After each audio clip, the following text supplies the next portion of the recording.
Did you ever notice that you could cut and paste Brad Pitt's character in Fight Club onto his role in Once Upon a Time in Hollywood and you'd probably never know the difference? One of my favorite covertly gay, though it's kind of explicitly gay if you really think about it, films is Fight Club.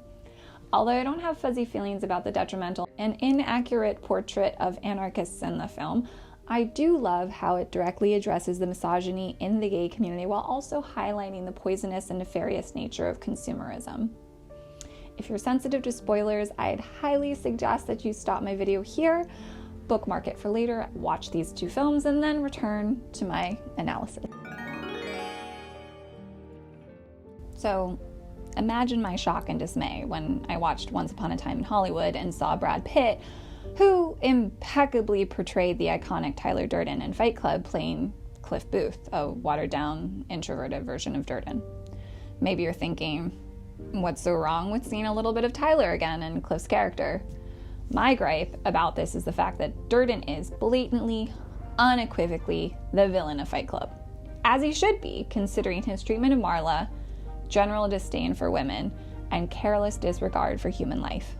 Meanwhile, Cliff is the protagonist of his film, which is extremely problematic considering the horrific treatment of his wife that's downplayed as a joke, his appalling pedophilic predilection, and his blatant, unapologetic racism. We can also look to both films' depictions of emotive men as an indicator of whether they're challenging or promoting harmful sexist stereotypes. In Fight Club, although no doubt his ethics here are questionable, the narrator finds comfort in support groups where people are healing together through honest dialogue, open emotion, and some serious oxytocin-inducing hugs. Out of the support groups, the narrator's participation in a testicular cancer group is given a spotlight. This group of men crying and supporting each other, typically designated as a scene reserved for women because, only weak men show emotions, of course, over the mutual metaphorical loss of a body part so tied to masculinity in our sexist society is extremely powerful. The group combats this problematic and inaccurate notion of believing masculinity is tied to one's body parts by affirming, "We're still men." Yes, we're men. Men is what we are. Just the mere visual of a group of men supporting each other challenges dangerous societal expectations of men abstaining from reaching out to others. Stating that they give each other strength reinforces a power that anarchists, queers, and women have intuitively known, a force that our capitalist, white supremacist institutions actively try to eradicate, a radically honest community. In contrast, Leonardo DiCaprio's character in Once Upon a Time in Hollywood, Rick Dalton, serves as the film's sexist punching bag every time he emotes. People he cries around are superficially sympathetic or downright dismissive. He receives no real emotional support. In fact, the only person that the film indicates he can be open with and garner support from is himself. As Dalton's foil, Booth's range of expressions is limited, and he is a man of few words because, again, we have an example of a reinforced stereotype.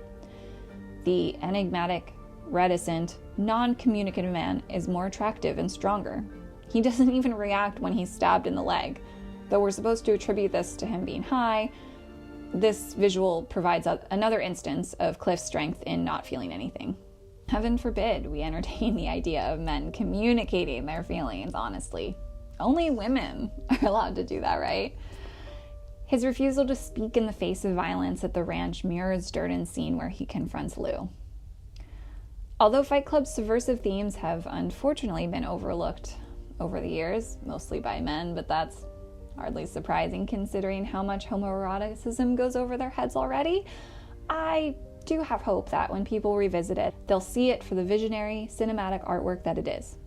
As for Once Upon a Time in Hollywood, my hope is that people will stop praising anything Tarantino puts in theaters just because, and instead start watching his films with the more critical lens.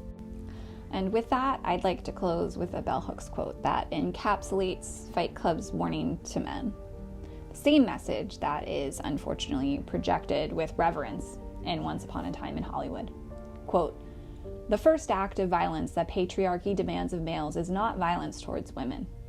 Instead, patriarchy demands of all males that they engage in acts of psychic self-mutilation, that they kill off the emotional parts of themselves. If an individual is not successful in emotionally crippling himself, he can count on patriarchal men to enact rituals of power that will assault his self-esteem. Thank you for watching.